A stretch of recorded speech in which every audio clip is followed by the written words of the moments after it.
Energize. Energize. Engage. Engage.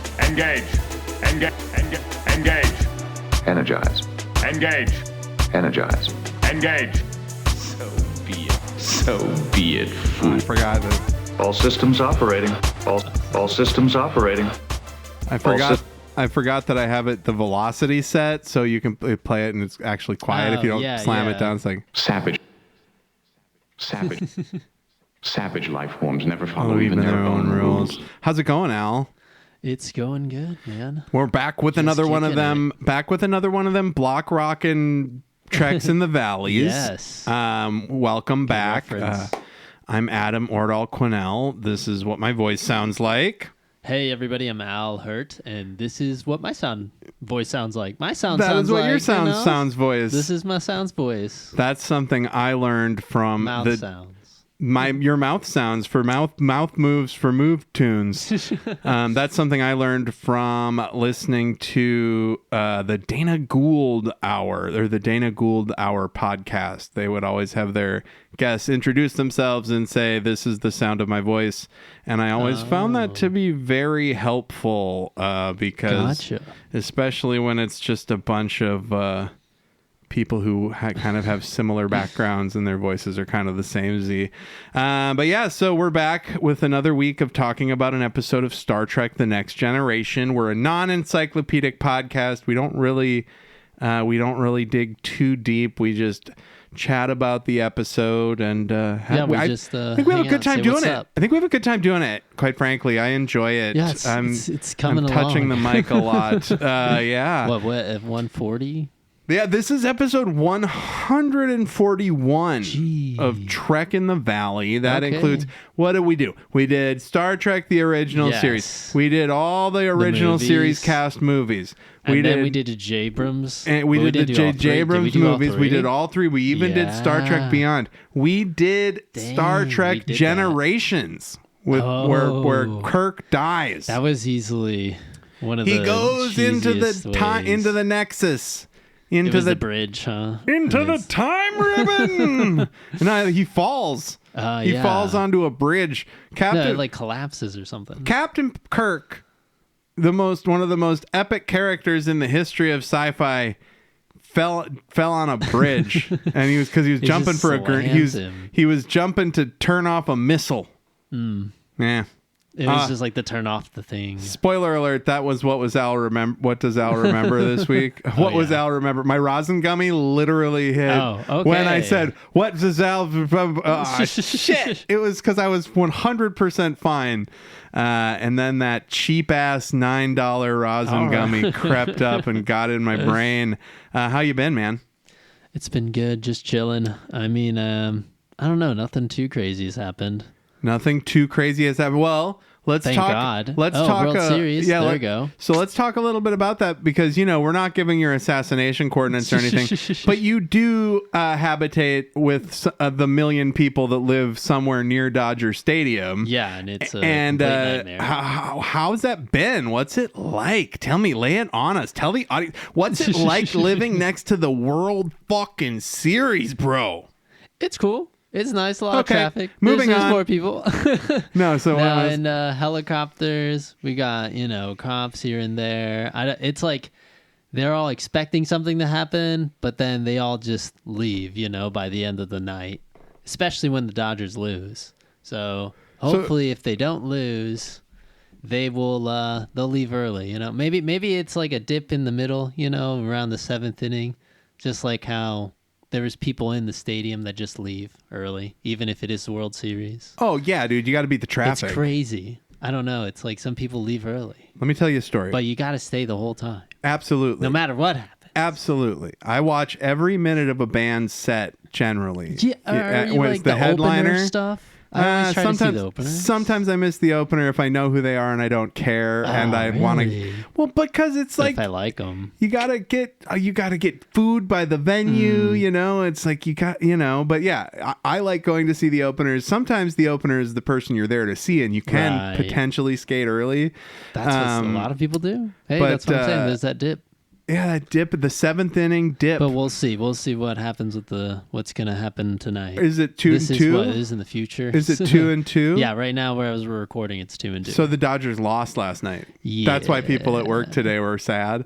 Quiet. Yeah, it's so funny. It's 100% different. It's like, man, y'all are ruled by your emotions, bro. What's that like? Yeah. Like, what's that like? I'm a very well-adjusted. I'm a well-adjusted man. I don't care about Marvel movies. Oh, so one quick thing about leaving early. I just always found that interesting. When I was but a 18 or 19-year-old kid, my friend John and I drove down from northwestern Minnesota. We drove to Somerset, Wisconsin, with a brief layover at my brother's apartment in Minneapolis to see Warped Tour.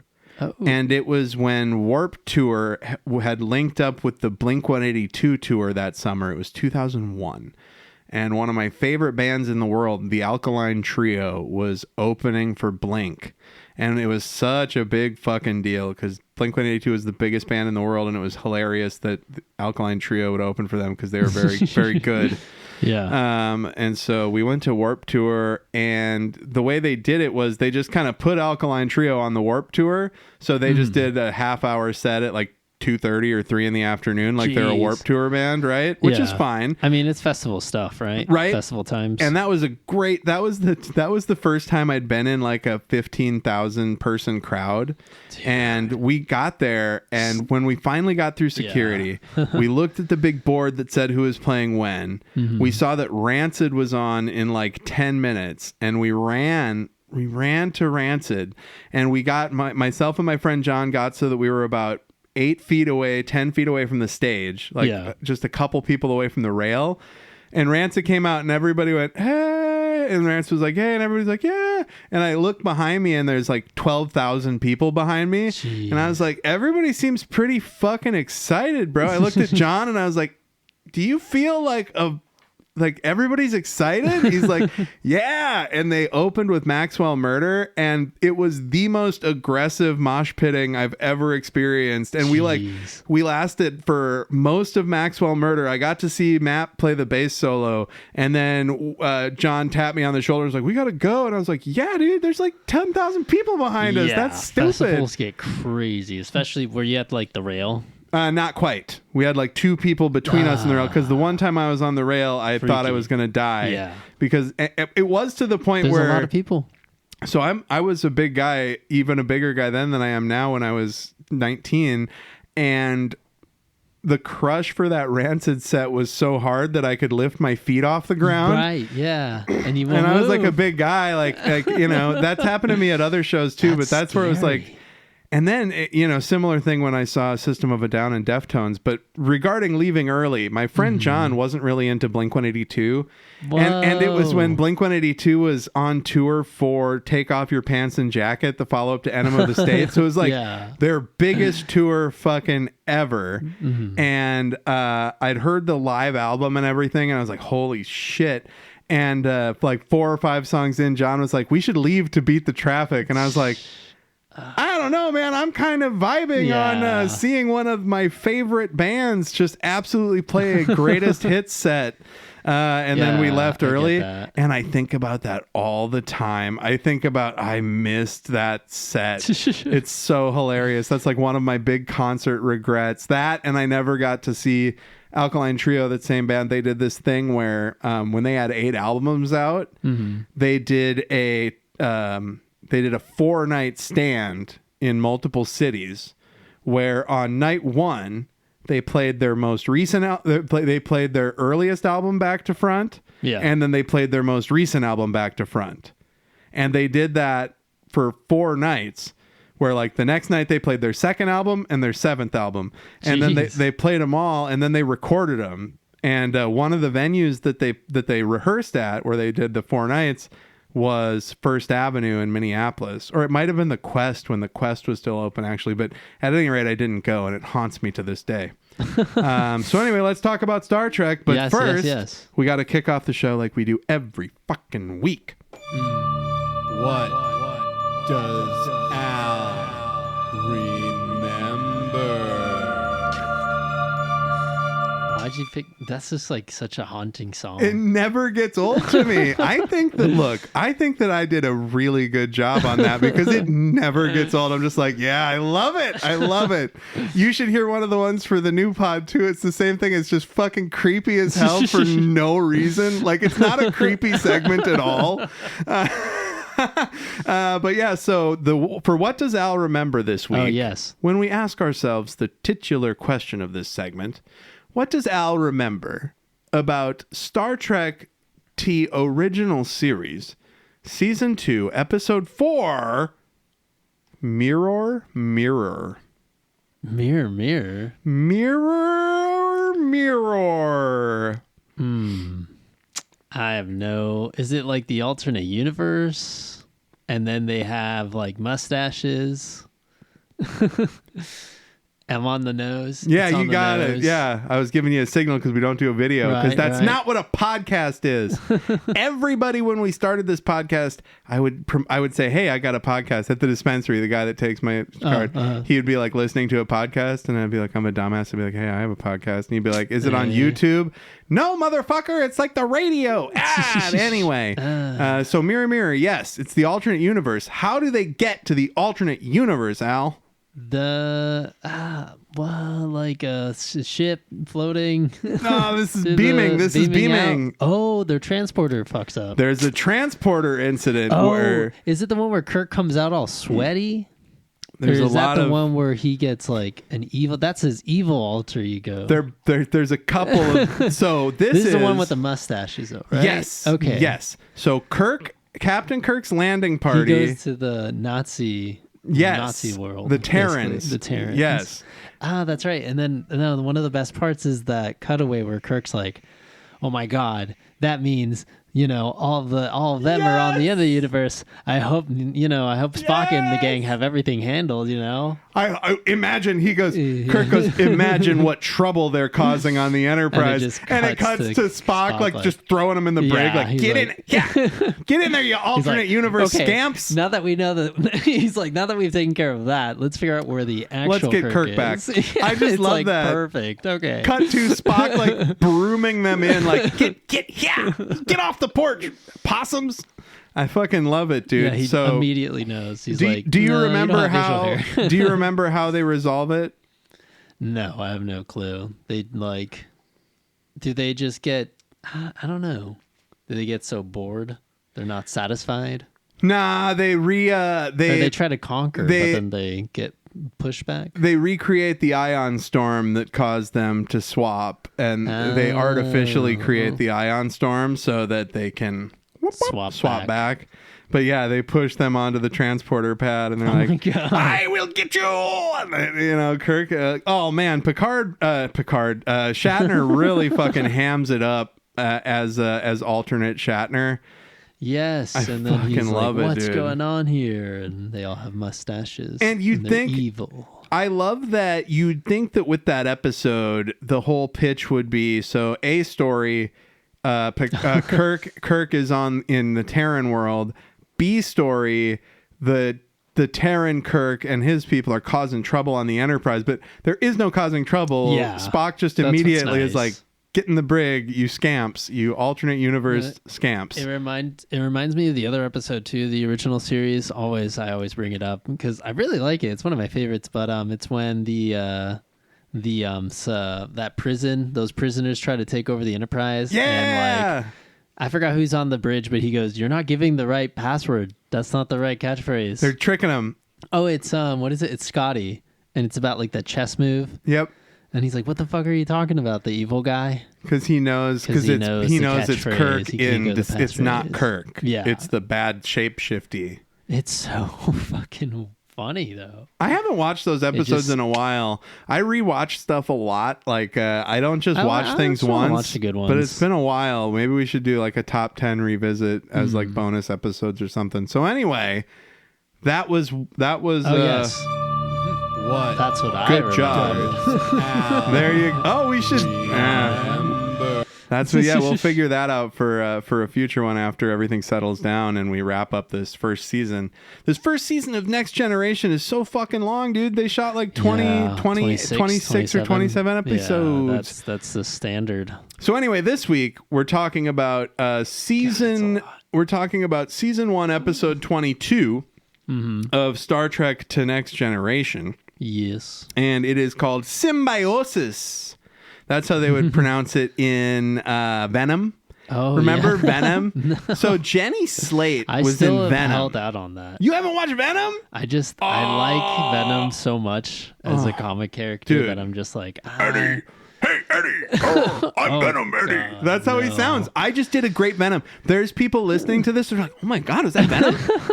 is that the Thomas Hardy from Inception and it's Bane? Just like they just put the ham on the screen and they bask in it. Honestly, but it's been successful, so it's like I can't. First Venom. They made 3 of them. It's dumb that I think they're PG-13, or at least a couple of them are. They're trying to get the teens. So, of course. So here's the thing. It's dumb that it's PG-13. They should all be have R. Shirts of them. Think of the people that buy shirts. They should be hard R, like Deadpool, but we didn't know that at the time, or they didn't know that could be successful cool. at the time. Yeah, that would have been way better. And so the first Venom movie is funny. Just like Venom decals on people's cars. The first Venom movie is funny, and it's got Jenny Slate in it, I believe, and Tom Hardy is weird, but kind of good. And let me see here, 2018. Yes, Eddie. It was rated, PG-13. So they should have made him R-rated. The Carnage one kind of sucks, but has some funny moments, and the third one is not great, but has some funny moments. The first one's definitely worth watching. Okay, it's kind of neat. He bites somebody's head off. It's very Venom. Okay. At any rate, it's very Venom. At any rate, they pronounce staple. it. Jenny Slate pronounces it symbiote. Symbiosis. They're symbiotes from space. They do symbiosis. Aye. Yeah, it's fucking weird, dude. Weird. This is season 1, episode 22, Symbiosis. The air date is 2 days shy of 420, April 18th, 1988. 88. It was directed by Wynn Phillips, who definitely wins my heart by by directing a fantastic episode of Star Trek: The Next Generation. Yeah, Spoiler alert! I liked it. We're both really excited about this one. This one was very, very solid. And then who brought it to us? It was the teleplay by Robert Lewin and Richard Manning and Hans Beimler.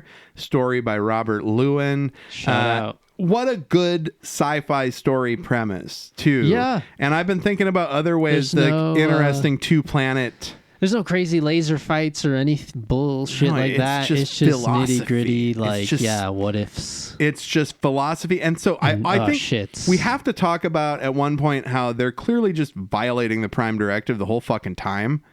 like they say, I thought that they literally couldn't show another society that they have warp travel. You know, I thought they couldn't just bring people. Like I thought they would have had. We'll talk about it. The motherfucking the synopsis from Paramount Plus is the Enterprise is caught in the middle when 2 alien races wage a bitter battle over cargo, which one of them needs for survival. Sorry, that was so hard to read. It's tiny. I didn't copy it over. I was kind of flying by the seat of my pants on this one. But that doesn't really give it away. That's kind of a good one. That is the first half of the puzzle. Yeah, the second half being Junkie Planet. No, we're not going to watch Mayor of Kingstown. A lot of ads. I feel bad that Jeremy Renner got ran over by his own snow machine, but I'm not going to watch Mayor of Kingstown. He's a cool dude. Oh, man. Every single one of these episodes starts with such a banger remastered shot of the Enterprise looking at something. I like it. Yeah, it's a funny situation, too, that they get themselves in. So they're studying a scientific thing. There's a planet. There's a sun going nova. Solar flares, sun going nova, but the solar flares are stronger than you think. Right. And as they're approaching, though, the sun, Wesley's like, whoa, look at all these lights. And then he's like, Captain, my board's over breaking or over circuiting or whatever the fuck he says. Overloading. It's Yeah. overloading. One thing I want to say before we get into the meat of the story is I've never really noticed this, but shots like this, and this might be the rosin gummy, but shots like this opening shot of the Enterprise, doesn't it look like the Enterprise is looking at that sun? Like it's really it's like the Enterprise was like, I'm looking at you, and that's they're establishing that the Enterprise is studying that sun. It's pointed right at it. That's all. Because the thing is, it wouldn't need to be pointed at it. Right. Like they have sensors and shit, right? It doesn't need to be like physically. They have cameras and stuff. Just in case. I love it. They're like, we want to look right into the shit on the bridge. Captain, the windscreen has no protection against the sun. I don't care. They're trumping it. Remember when? I guess I looked into the fucking thing that one time. I hurt my eyes looking at the eclipse, but we're not going to talk about it. I was doing a bit. So they're worried that these solar flares are going to fuck shit up. So they're saying, hey, we got shields on maximum, but they're going to be stressed. And Picard's like, well, I guess put on a yellow alert. And he's like, by the way, all these shields are going to be kind of finicky, but we're observing something really cool. This is some sweet shit. Everybody chill. This is some sweet shit we're going to watch. Still man your positions. And so then they zoom in on one quadrant of flares and it looks beautiful. Oh, we've never seen a sun ejac like that before. Oh my God. The violence of those eruptions. I've got that line. Oh gosh. Riker goes, the violence of those eruptions is awesome. It's like, Riker, you're disgusting. Like if I was on the bridge, I'd say, how dare you sully the sun's eruptive prominence? Data, wash your mouth out with soap. Nobody wants to think about you and Yar doing very tender things. The deflectors are getting blasted by X-rays, and that's what does it. The X-rays overload the system. Wesley is actually not that annoying in this episode. However, he does his job. Brittany, my wife, said, bored Wesley. Watch. So he takes way too long. He goes, Captain, my console seems to be overloading. He turns around, his arms are dead at his side, and my wife was like, look at bored Wesley. Fucking it's because he's not it. the middle, he's not the centerpiece of the episode. Isn't it weird that X-rays did it, but they didn't make anything become invisible? They're referring to maybe the wavelength or the signature or whatever. Or the X-ray frequency or some BS like that. No, it's like, right? it's X-rays, like they use to see through you at the doctor. Right. That's part of the spectrum, the light spectrum. Yes. The photovoltaic spectrum. That's not what it's called. So now everybody's. I love how Troy says pretty confidently. Troy says, "Yeah, dude, I'm full of shit, man." Troy says, "Captain, the level of tension on the ship is mounting." It's like, what the hell? Because of these weird X-rays? He's like, I don't care. This is when he makes his announcement. Yeah, we are getting a splendid view of the phenomenon. We're watching this planet absolutely busted into space, or this sun. Oh my gosh! And then they get a emergency transmission from a freighter. Yeah, some random freighter named the Sanction, and they're around the fourth planet, and there's a receiving station on a third planet.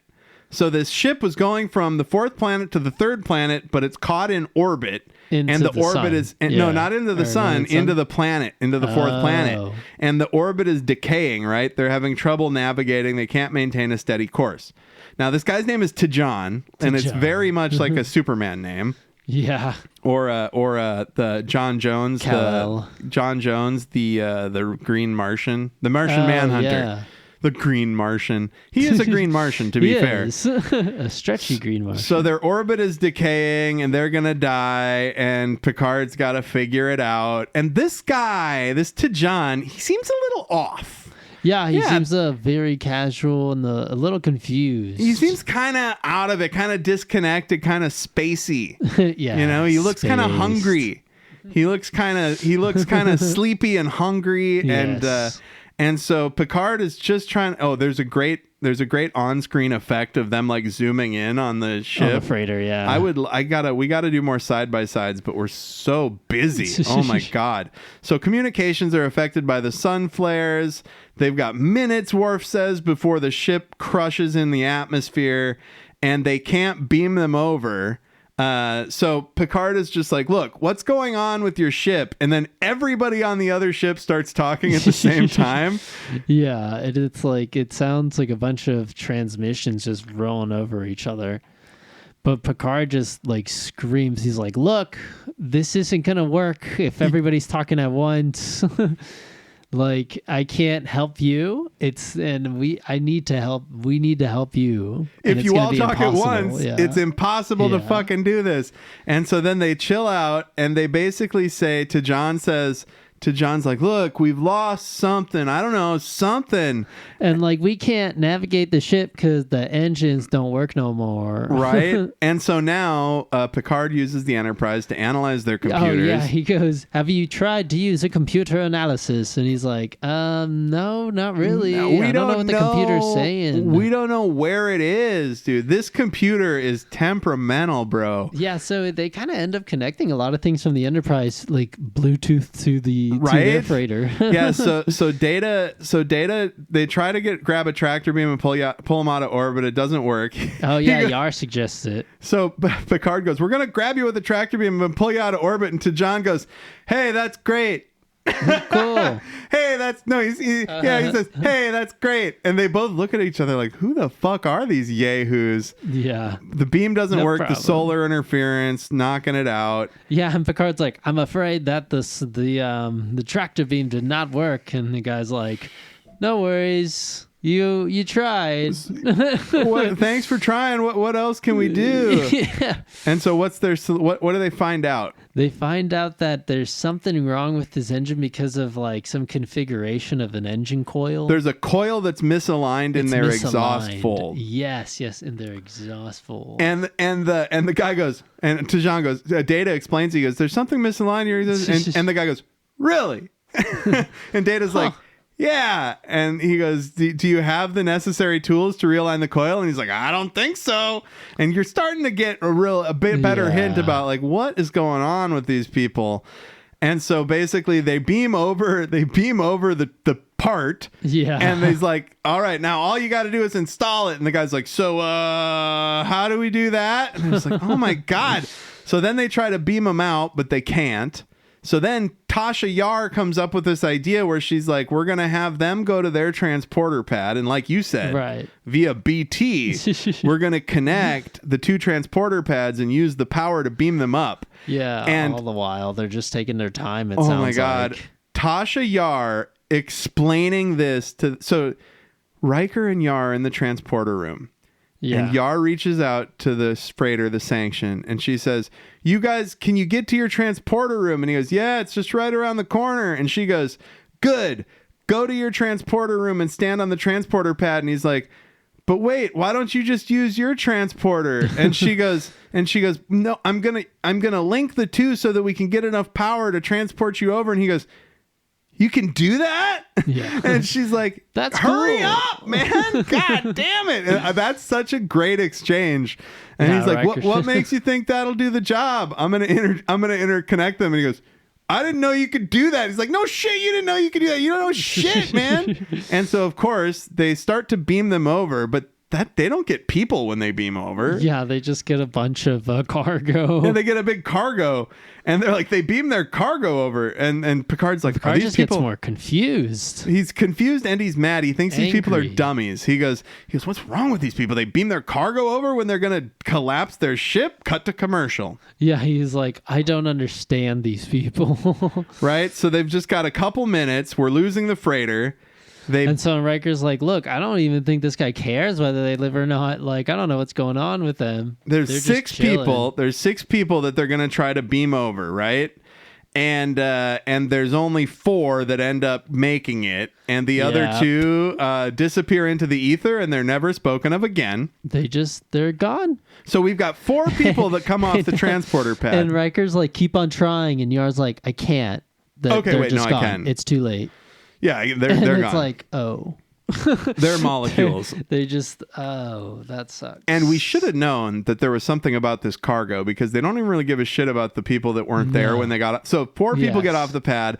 2 are very well dressed, and then all dressed in white, and 2 look like hillbillies, kind of, right? Yeah. Farm people. One's wearing like overalls.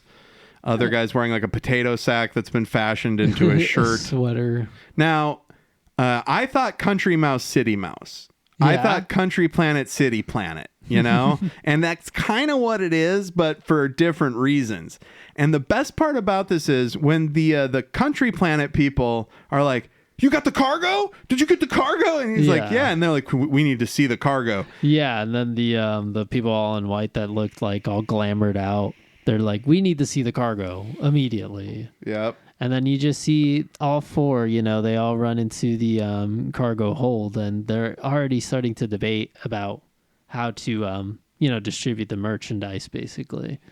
Well, so they're just arguing that these what are the shiny people called? So it's the Breckians. The Breckians are the shiny people, and the Onarians. Onarians, I believe, are the country people. Yes.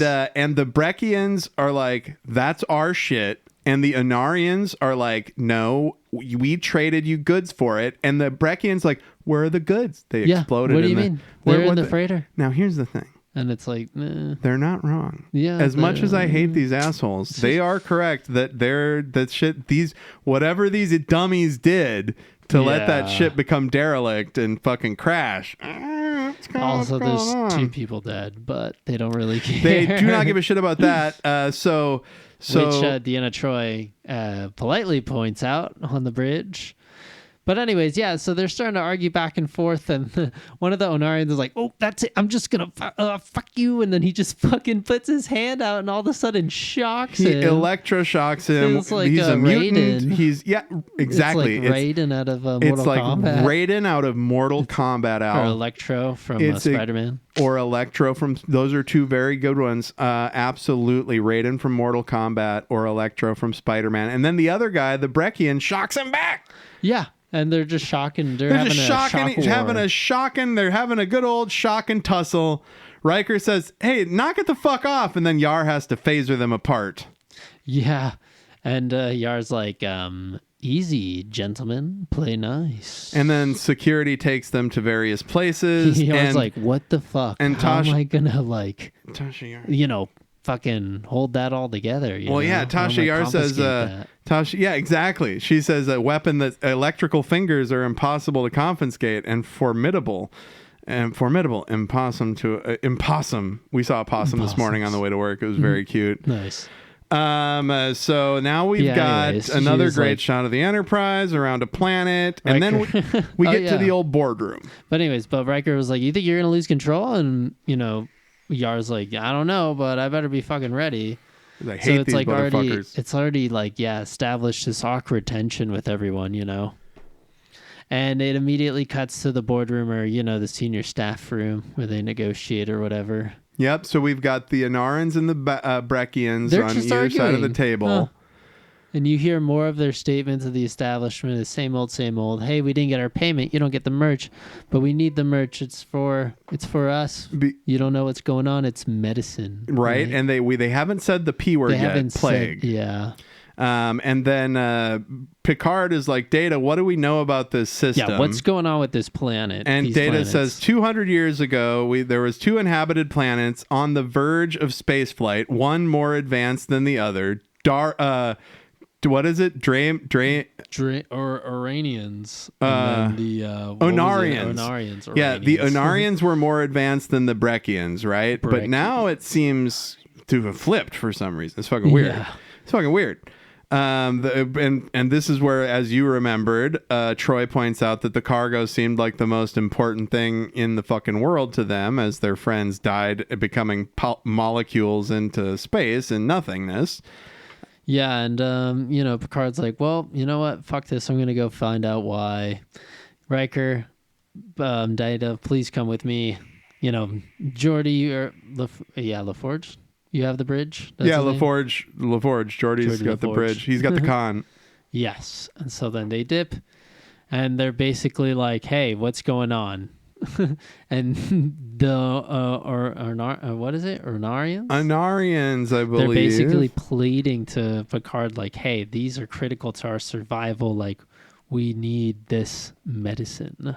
Yep. 'Cause And we then have they've a got a plague. plague. But Yep. and then Picard's like, "What "Whoa, plague? He goes, "Whoa, what the hell? Our transporter filters didn't catch it." Yeah, and Riker's like, "I don't know. I mean, the solar flares kind of fucked everything up. You know what I mean?" And so then, Shit. yeah, Picard just looks around. He's like, "Son of a bitch, you might have brought it on board." Yep. And Crusher, there we go. need to do what is it called? We need to Quarantine. do physical quarantine right now.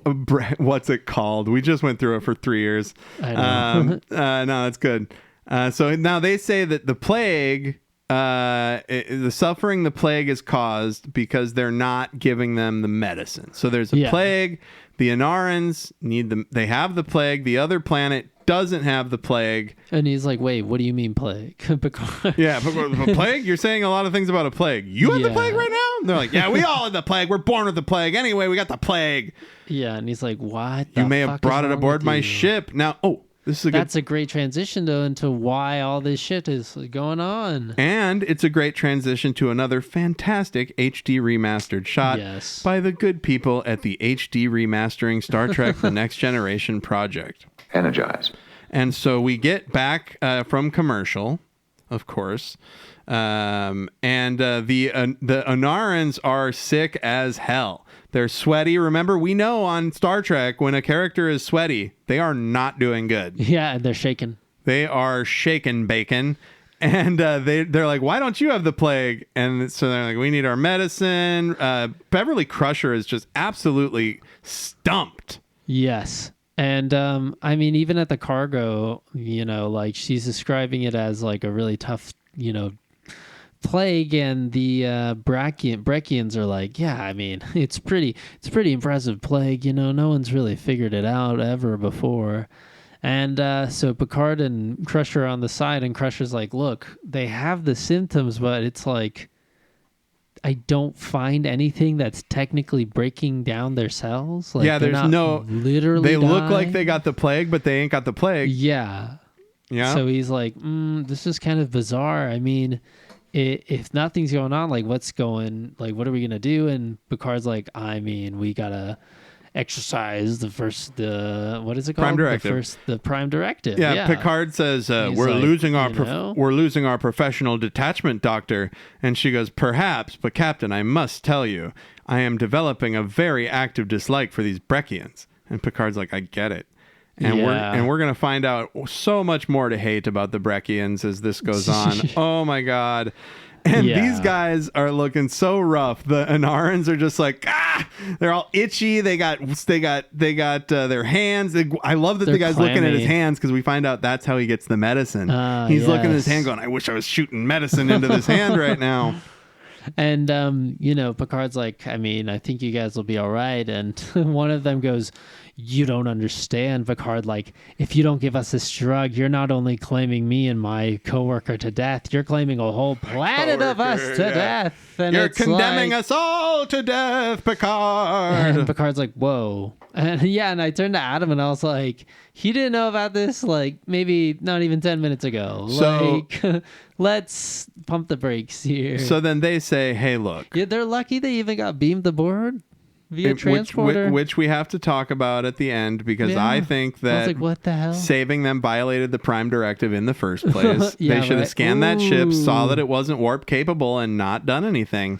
Honestly, for real, dude, that's it. True. That's it. Like, I would throw that right in Picard's fucking bald face, man. Now, Starfleet calls them the back. Anarans, who are some of the best guest actors we've seen in a long time. Yeah, compared to the Breckins. So Tijan is played by Merritt Buttrick, and he's great. Shout out. And Richard Lineback plays Romus, and I believe he's the one who looks like he reminds me of Peter Skarsgård. From all that stuff. So they go look, Picard goes, "Hey, maybe we can get you guys just like a dose or two from the Breckians just to like make you feel good enough to have this conversation." And they're like, "Yeah, You could do that? Okay, cool. I thought they suggested it though, right? Oh, is that what they? Yeah. Oh, Yeah, 'cause they're, like, you're absolutely right. fiending I'm so because they're sorry. like, I'm so you sorry. know what? Maybe you're not condemning, You don't all of us to death. You don't understand. He's like, that's right. That's right. It's very important. He goes, I'm feeling very shaky. And then he says, we cannot hold out much longer. We need the medicine. And that's when Picard is like, oh, shit. Yeah, and look, she goes, hey, Crusher goes, hey, if they think they'll help them, it'll help their symptoms. Like, who knows? It's like a placebo effect, right, she's saying, exactly. potentially. Yeah.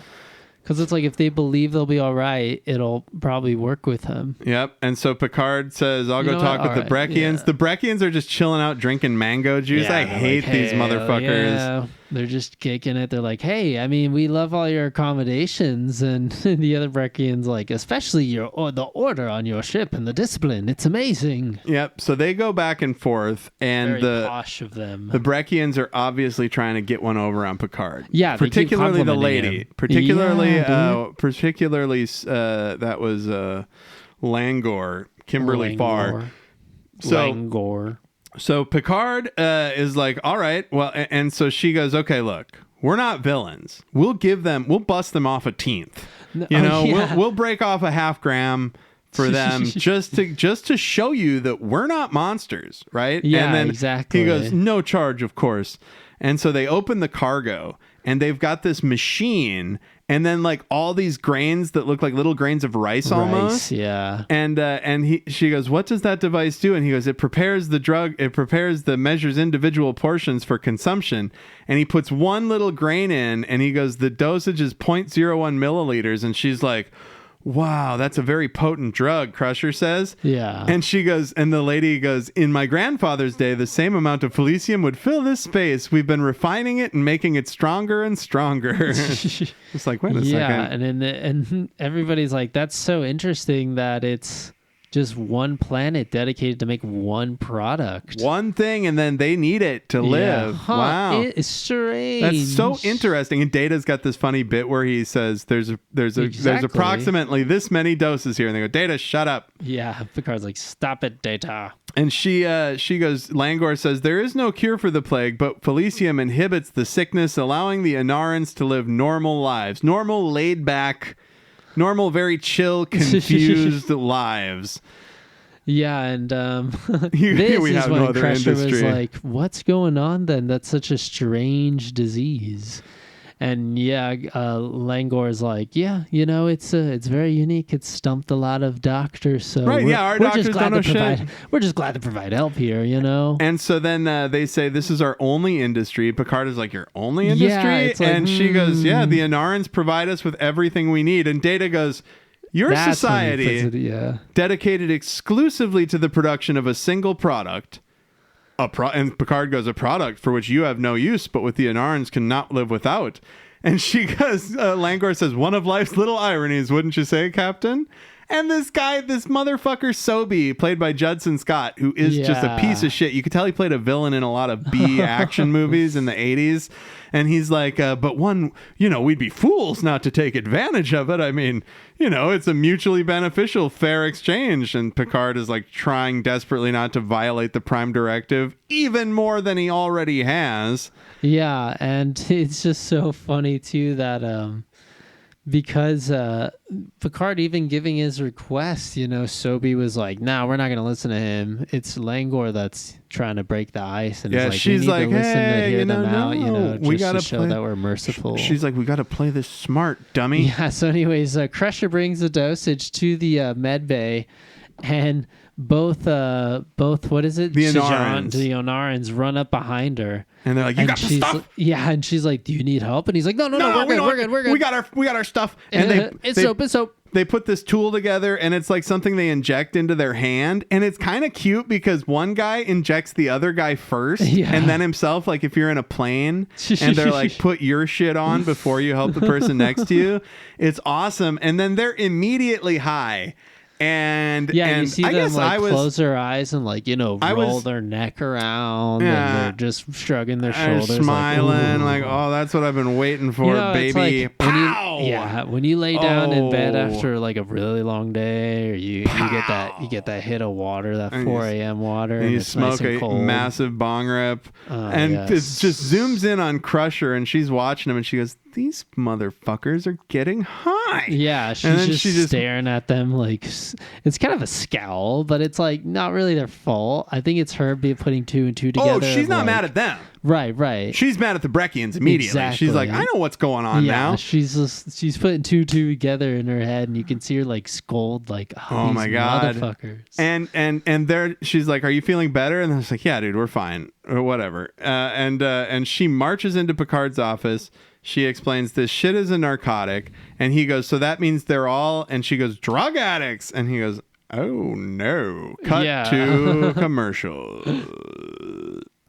Oh, such great shots of the Enterprise of the So D. it's like them explaining even further what's happening of like, well, if they are drug addicts, then, actually, before they get to that, you see Picard and Riker getting back on the bridge, and they're getting more info from Data about the planets. Yes. So Amara became technologically sophisticated, but the Breckons did not. But then, 200 years ago, Amara was stricken by the plague. So then, again, their technology can provide solution. And so there's obscured information. Yeah, so the cure was found in a plant. So Anarans are the technologically superior people, and they couldn't cure their own plague. But lo and behold, on this neighboring planet, The Breckons had a plant. The Breckians had a plant to fix it, and they don't have. They just. There's no way to grow it on Onaran. Yeah, they're like, that's hey, we their can hook. we can help you out, and there you go. And then here we go. But the plague was cured 200 years ago, and now it doesn't exist. And why are they so desperate, Riker says, for the Felicium? Oh, that's the other thing. The drug is called Felicium, which is like they're fleecing them. I know. Yeah. I was like, It's a little on okay, the all little right. on the snoot, if you ask me, but that's okay. Or through the snoot. Right, Hey. exactly. Or through the hand. Oh, I know, right? Yeah. That was funny. He gave it to the other guy first. That was nice. Yeah, and They're it's so homies. it's funny because I get it. Like I've wore a THC patch before. Yeah, you right. know, I would if I had to just prick my hand to get like 300 milligrams of THC or God. whatever, just give a little prick. Oh, it's all right. It'd have to be it would have to be like a diabetes pen that doesn't allow Yeah. me to do more than one dose every few hours, or I'd just be like, nah, I can just pop it right in there. So this is where Picard says, look, because Crusher wants to. Crusher's like, this is fucked. You got to tell them. We got to Like, tell this them is what's so going fucked on. up. And then we have to. So she says, not only do we tell them we can't let them have the Felicium, I'm going to create a drug that can deal with their symptoms. And then we have to we can't give them the Felicium, right? She's like, and we have to tell them what's going on. So we've got to make a cure for them Yeah. to lessen their symptoms so they don't need the Felicium. And we have to explain why and tell them what's going on. And Picard says, we can't do either because of The Prime Directive. that they have already violated. Yeah. I was always just thinking of like, oh, when Kirk messed it up, or like, I don't know. I mean, they've just the Enterprise has always been involved in so much crazy shit that they end up just not messing it up, but they end up sending Starfleet staff at it just to fix it. Well, and the thing about this is Or when the two people mesh into a machine. right. Oh And my then gosh. Picard's like, or I forgot who asked Kirk. They're like, hey, Kirk, how are we gonna write off like that these two people are missing? What about their families? And he's like, KIA. He says they were lost. Or MIA. Yeah, MIA. he says they were MIA. They were missing in action. And they're like, oh, okay then. So basically, Picard says Yeah, because they're we fucking can't with all this we can't do any of this shit. We gotta just let. Oh, and he says because it offends our delicate sensibilities. It is not our mission to impose Federation or Earth values on developing planets or civilizations in the galaxy. God damn you! And she says, I disagree 100%. Oh, and this is my favorite part. Oh my Yeah. God. I got to talk about this. Yes. This is my favorite part. It's like the most relatable shit that's ever happened in Star Trek, because like this. So they get a transmission Yeah. from the Inarans, and because of the solar flare, it's like breaking up. and the Anaran guy that they're talking to is like, "Hey, are my people on your ship?" And they're like, "Yeah." And he's like, "So can we? Do they have the stuff?" And this is like if you're God, what this the is hell? this is like if you were getting weed in like the late 90s, early 2000s, and you're like calling somebody with a landline. And like you're calling, you're calling the weed dealer's number because your friends are there, and you're like, "Hey, is this Sean? We've never met, but is Ryan there? Ryan, did you get the stuff, dude? Did you forget about us, man?" And that's exactly what's fucking going on here. And it's hilarious. They're like, "So did they get the stuff, dude? Can I talk to them?" Oh, and then we have our very special. Tell us about this. Yes, we got the PSA scene. So we've got Data and Yar and Wesley. And Wesley's like, "I don't know why anybody would be interested in a chemical. That's so weird." they're talking about how Wesley says it doesn't make any sense to seek out an artificial high. Right. And they talk He's about like, how why do people do that? And Yar's like, "Well, on my planet, we had to shoot each other all the time. So lots of people did drugs because they were poor on our planet, and then I was like, also whoa. on Earth, people escape drugs." And Yeah, Data says it's like that people just leave. What is it called? Data says It's a recurrent theme in many cultures to voluntary leave the addiction to void, drugs. Bro. But it's but it's No, also that's what he like says. That he says. voluntarily. He says voluntary addiction to drugs Ooh. is a recurrent theme in many cultures. it's kind of like to lose voluntary yourself. data, you rich motherfucker in a post-scarcity society. But it's also like a loose, not a loose interpretation, but it's like a loose thing of, getting lost in the sauce. It's like everybody wants a break from the fold, some people just don't want to do the same thing every single day. Well, right? Yar says there was so much poverty and violence. And then this, she goes like, "Yeah, where I was." This applies to Earth too, though. Yeah. Right. There's so much poverty and violence. It's a stand-in for Earth that people would escape through drugs. And he goes, "How can a chemical substance provide an escape?" And she goes, "It doesn't." And let me tell you, it absolutely does. That is bullshit. There are absolutely drugs. Not going to get into any details, but there are drugs you absolutely can escape. There is a mushroom you can eat. You can feel way more connected and feel a lot better and understand why everybody's here. And this is fucked up because this little Wesley says it's artificial, and there's a great shot of Data. Like he goes, "It's artificial," and she says it doesn't feel artificial, and then it shows Data, and he's like, "Artificial? Am I artificial? Can you milk me, Wesley? Yeah. I have artificial nipples, Wesley. Can you milk me?" And so she says, "Then there's a price to pay, and before you know it, you're taking the drug not to feel good, but to keep from feeling bad." Yep. I'm doing it because like, of "That's you." That's a trap, man. It's so... And it's like, hey, you get lost in the sauce. I feel like at the end of this episode in the credits, it's probably like, "Dare, reach out to your if you or your loved ones if you or your loved ones are struggling with addiction, go to the library." But it's like clearly they're talking about crazier shit, but it's like that's kind of messed up to compare that to like, hey, we're literally dying of this plague. It's absolutely. Like, if you think that your society is going to collapse and die, that's not like, hey, I'm trying to get high to get away from traffic and like the bore of life, Yeah, it's a little bit different. Yeah, it was a little invalid to do that. All right, we got to go. And then they get to so then the Anarans are talking to the Tijan and the other guy, and they're like, "Did you get it?" And they're like, "Yeah, but they're not going to give it to us." And they're going back and forth, and like, it's this whole man, thing. I'm fiending, bro. And then Tijan grabs Riker with his electro hand. The look on Riker's face when he's getting electro handed. One of the best parts of the episode, hands down. He goes, "You have to give us a shuttle and the medicine. I'm gonna kill Riker. I'm gonna kill him." And Picard goes, "No, you're not. You're not gonna kill him. Don't be silly." He doesn't, and they just want help. Damn it. And this is when the lady says, "Picard, can I see you for a moment?" And so they go to talk, and this is where they say, "Look, although it's going to cause hardship to our hardworking Breckian people, we're willing to. We don't want you to think we're monsters. We don't want to be animals here. We'll give them the drugs, and they can pay us later." Yeah, and then Picard's like, "There goes the other shoe, motherfuckers!" Right? And Crusher's like, "What are you talking about?" And he goes, "They know that they can just give it away." Yep. because it has no value to them Yep. because they know that they need it.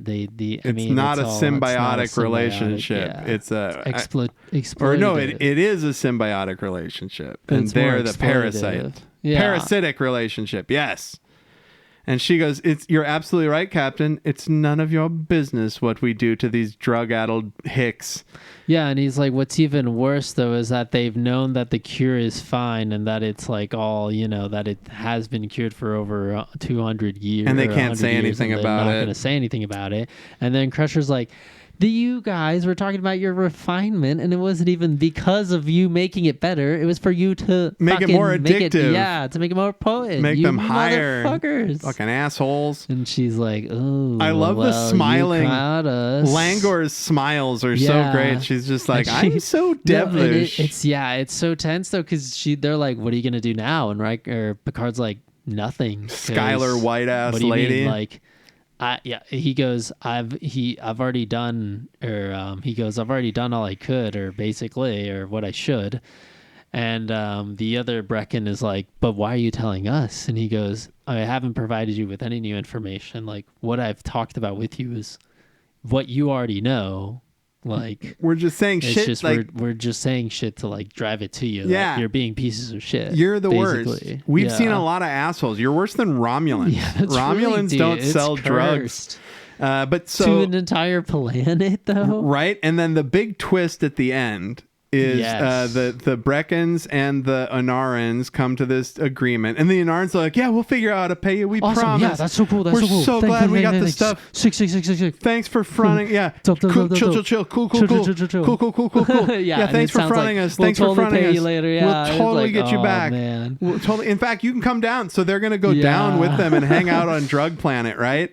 Now, You're totally welcome. Thank you so much. Picard then drops the bomb and says, so one thing that we found out midway through the episode that we missed because of how funny everything else was that the Anarans had three freighters. One of them just was destroyed. So the and other they two are have picking two them other up. ones. They have two other ones that have fucked up parts, just like the other one did. Oh. So the Enterprise is going to give them the parts and the information and To the fix it, cure, yeah. and then send everybody to the planet, right? Because they're not going to bring Of the Breckens course. back to. They're not going to bring the Breckens back home on the Yeah. Enterprise. Now, the fucked up thing is, Picard says, we're not actually going to give you any of this stuff, Anarans. I've decided that I can't help you by giving you this shit. And he's like, but if we don't have the ships, we can't fly the shit back and forth between the planets and we we're all won't- going to die. And Yeah, he's we're like, gonna get more drugs. he's like, no, it's going to hurt. So basically Picard cuts them off. yeah. So he and- says, and they're like, we're going to die. We're going to fucking die. And he goes, no, it's going to be hard. You're going to get itchy. You're going to get it's sweaty. gonna get tough. You're going to get mad at God.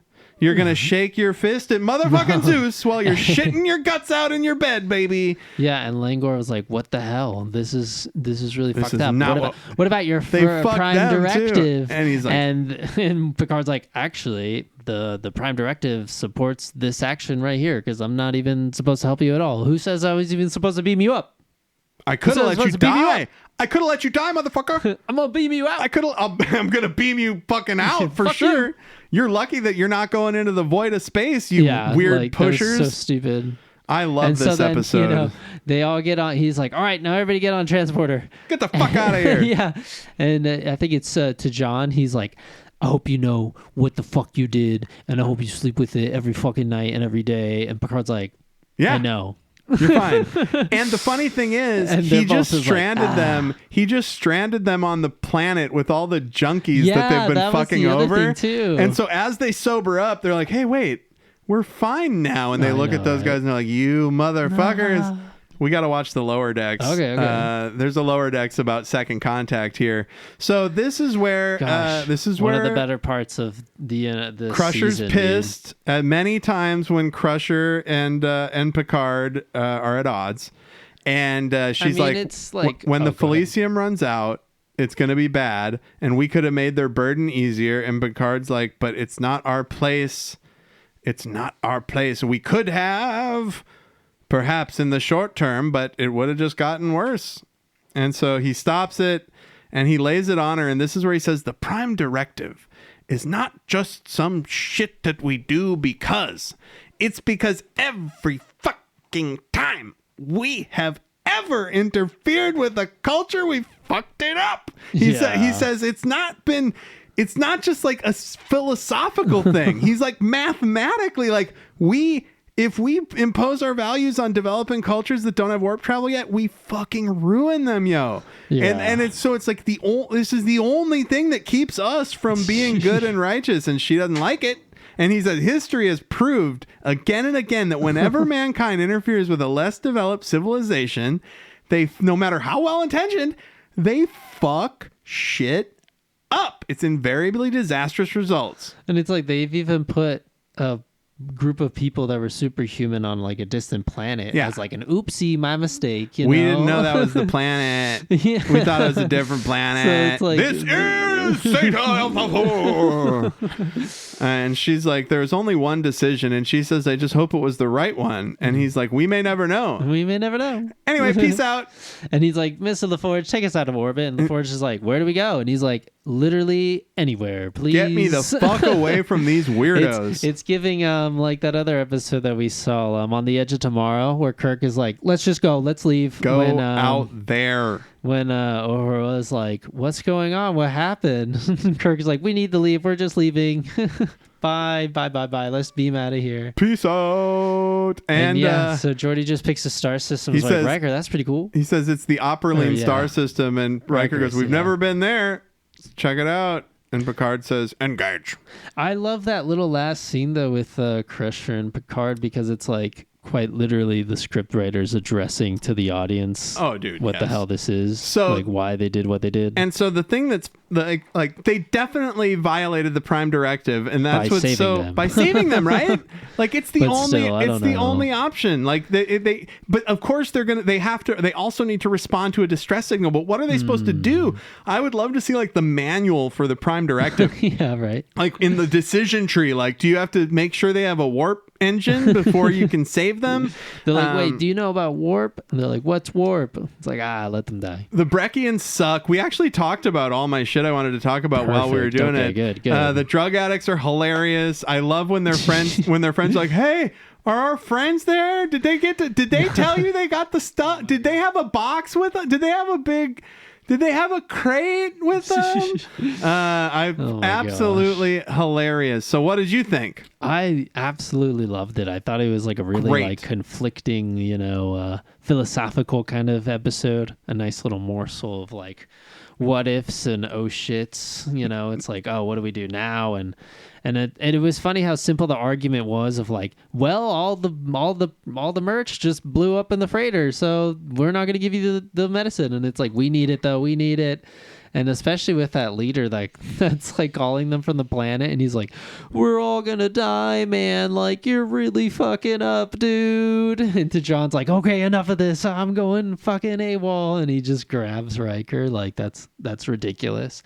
I don't know, it's like you kind of see this whole modern like, what is it, kind of ham-fisted soap opera-ish kind of story collide with the fun abstract like Star Trek sci-fi stuff. I love that little sci-fi setting of like just such a simple clash. No action, just philosophical conversations about a moral dilemma and a little bit of a mystery, even though anybody with a brain can tell those people are high right away. Oh, for sure. As soon as they took that dose and you see the zoom in on Crusher's face, she's like, oh, it's like that chick doing math in her head. That meme? And she's looking around all the numbers. So it's so how many 0.01 milliliter doses of Felicium? How many doses of Felicium 1 to 5 do you give this episode? I don't know. This wasn't like 5 perfect. Sure, of course not. But I think it's a 4.5. Like I definitely recommend it to people. I was gonna say a 4, and like that was great. So I'm gonna say a 4. Really liked it. 4.5. That's awesome. Good job, Win. You directed a hell of an episode, Mr. Phelps. And that means we've got time for one more segment. Oh, yeah. Oh, actually, so that was our discussion of Symbiosis. And next week, we are going to be talking about, let me pull it up here. Sin of Evil. Oh, no. Skin of Evil. Skin of Evil. And some crazy shit happens in Skin of Evil, bro. Do you don't know what happens? No. Skin of Evil. So next week we're going to talk about Skin of Evil. And that was our discussion of Symbiosis. And that means we've got time for one more segment. Oh. Captain, Adam and Al are recommending things. I repeat, Adam and Al are recommending things. What do you got for us, Al? This one's really quick. It's just a short 6-song EP by this guy named Just the Gent. Gonna see him soon, I think in 2 weeks in LA. It's gonna be pretty dope. But the EP is called The Big Trip. I don't know. It's just cool, like bass music, some electronic wubs. There's this guy named Dank. There's a guy named Dank Frank. That's pretty good. That they collab together. That's pretty good at the beginning. And I don't know. That's what I would recommend. It's pretty in your face. I like that it's when someone's so good at their craft, but they're not quite. They haven't made that huge hit. They got like 1 or 2 hits. But it's like people just aren't ready, like people just aren't ready for that big sound to be mainstream yet. Mm-hmm. But it's like they're so goddamn good at their craft that it's like, they get a little more niche. Right? Yeah. Okay. Yes. So that's kind of what this is. Good. It's good. It's called The Big Trip. But it has underscores. And have you been a fan of this? And who are they again? They're called Just the Gent. And I guess the Gen. This Gent. Gent. Just the Gent. And I guess the big hit that I really liked when they were first starting was 2015, 2016. So it's been a wild ride, but still, it's like they just keep getting more better. So yeah, I definitely enjoyed it though. The Big Trip. I was just showing Adam the picture too. The picture's pretty cool. Whoa, yeah, that's some pretty rad art. Look up the big underscore trip. There's underscores in it. Yes, the big trip. Awesome. Just the Gent. I am going to recommend Review with Forrest McNeil. It's a comedy series starring this guy, Andrew Daly, who's a comedy Bang Bang vet who does all kinds of very funny podcast stuff and character stuff. And he plays this character, Forrest McNeil, who hosts a TV show where he reviews life events, like things. Like he reviews like becoming a drug addict. He reviews getting divorced. He reviews blackmailing somebody. Like it's fucking hilarious. And he's like this very goofy guy, like a straight-laced guy doing all this really crazy shit. And his whole life falls apart because of it. And it like you start to see how all of it interconnects and how it's like. So yeah, there's like 3 seasons of it. It was on Comedy Central. I watch it on Paramount Plus, even though Paramount is a very evil company and they're just getting more and more evil. And I'm going to have to start stealing these next generations to watch these episodes. I recommend Review with Forrest McNeil. Al said the big trip. Just the Gent. Just the Gent. Just a gent. There you go. Just a gent. Is it just underscore no.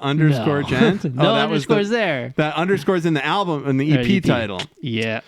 All right. Well, hey, so that was our discussion of Symbiosis and some shit you should listen to or watch or do or whatever it was. That show is funny, the reviews. Oh my God, it's hilarious. It's very uncomfortable. I have to pause it.